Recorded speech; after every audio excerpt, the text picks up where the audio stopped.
hang your gear up on them, but all the rod and reel fishermen and all the spear fishermen want the rigs there. So you wind up in this situation like that where it's this real complexity, and you can picture, it puts people in a situation, in viewing it, it puts you in a situation where it's not that clean. Yeah. You're creating,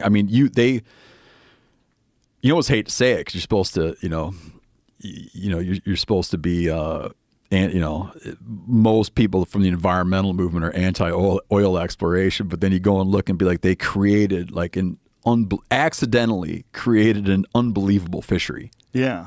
In the Gulf. And there's dudes now, like I got buddies that spearfish there and fish there. And it's like, you remember in Star Wars, the original Star Wars, where they go to that fucking planet and the planet's gone? Mm-hmm. So like, hey, shouldn't the planet be here, That scene.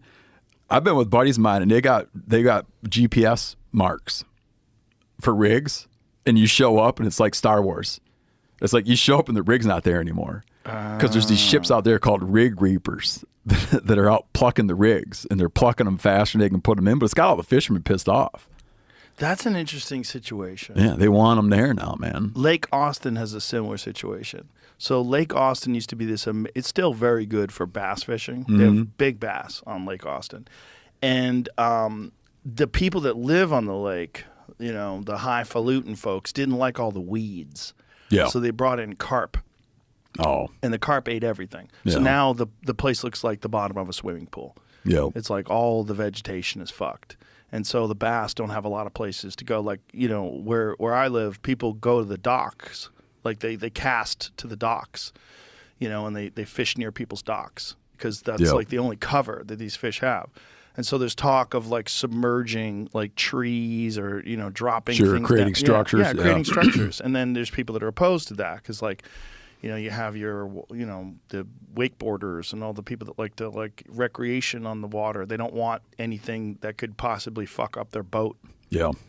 But like they already fucked it up by bringing in the carp. Like, and you can't get the carp out. Like, how are you going to kill the carp?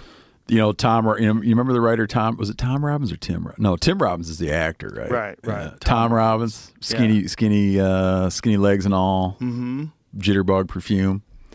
He had a line where, like in Hawaii, they had this famous thing where they had a rat problem. And then they brought in mongooses to kill the rats. And then now they got a mongoose problem. Yeah. He had some line that like, we used to have a crime problem. Then we brought in cops. But it's like my first, you're talking about political involvement. My first time I ever approached anything remotely political was on the lake I grew up on. We had an invasive seaweed, an invasive aquatic plant called Eurasian milfoil, and it grew in our lake, but it made unbelievable fish habitat. And at the time, I was not hip enough to understand the deleterious effects of non-native vegetation. I just knew that when you wanted to catch a fish, you went to the milfoil bed because all the fish were hiding in the milfoil. And they had this proposal to come in and kill all the milfoil in all the lakes. And I went down and I remember I was in high school. I went down and I remember I was the sole person there to represent like the milfoil side of the argument. And then they did it. They went in and poisoned all the milfoil out of the lakes in hopes of, bringing in like the native seaweeds would take hold. But it absolutely transformed the lake. And from a fishery perspective, not a perspective of native habitat, but from a pounds of fish